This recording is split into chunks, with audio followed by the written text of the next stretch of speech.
Bonjour et bienvenue à vous pour ce nouveau de la mythologie. Il y a quelques temps, avec l'intro sur la mort, j'avais parlé de la mythologie égyptienne et parlé vaguement d'Anubis, qui était dieu de l'environnement. Et ben voilà, aujourd'hui ça va être précisément le sujet, on va s'attaquer à Anubis. Donc préparez vos poux funèbres, préparez vos bandelettes. Aujourd'hui, Anubis. Anubis, le dieu à tête du chacal lié à la mort. Anubis est chargé d'accompagner les défunts dans l'au-delà. Comme à dire, il est présenté avec une tête de chacal. Anubis a une traduction plus ou moins grecque qu'on connaît, ou dans sa langue en égyptien Inpu, fait partie des divinités animales. On lui donne des multitudes de surnoms comme celui des bandelettes, président du pavillon divin ou seigneur de la nécropole. Malgré le fait qu'il soit lié à la mort, Anubis est un dieu très populaire, surtout à Thèbes et à Memphis. D'après la légende, il est le fils illégitime d'Osiris et de Néphis. Selon la légende, il est le fils illégitime d'Osiris et de Néphis. Osiris aurait un jour confondu Néphis et sa femme Isis. Il faut savoir que Néphis et Isis sont deux sœurs quasiment jumelles.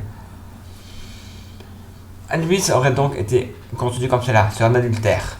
Craignant la colère de son mari, Seth. Oui, Néphis est marié à Seth, ça pue. Je vous réexpédie vers l'épisode sur Apophis. Néphis le cacha dans les marais, Isis découvrant l'infidélité de son mari et n'ayant pas d'enfant. Après l'existence d'Anubis est partie le chercher. Elle le trouva après de longues recherches et le va comme si c'était son propre fils. Il va alors le protecteur le plus fidèle ami d'Isis, celui qui reconsidère d'ailleurs le cœur d'Osiris qui fut séparé en morceaux par Seth. Vaguement résumé, Seth a voulu prendre la place d'Osiris comme roi des dieux, il le coupe en petits morceaux et l'a dispersé. Et c'est notre ami ici présent qui a dû s'amuser à refaire du puzzle. Super. Pour donner une idée, imaginez-vous que vous voyez littéralement votre père, non c'est pas que votre père, c'est charcuté, et vous devez s'amuser à remettre les morceaux. D'ailleurs il manquait un bout. Et c'est dommage. Enfin, quoique, Isis a dû bien se poiler. Celle d'en bas qui n'a jamais été retrouvée apparemment, en passant l'aurait gobé. Coquin poisson. Anubis, c'est le dieu des embaumeurs. Il accompagne donc la mort vers l'au-delà. Il les accueille à l'entrée et sert d'intermédiaire devant le tribunal des morts, entre le juge et le défunt.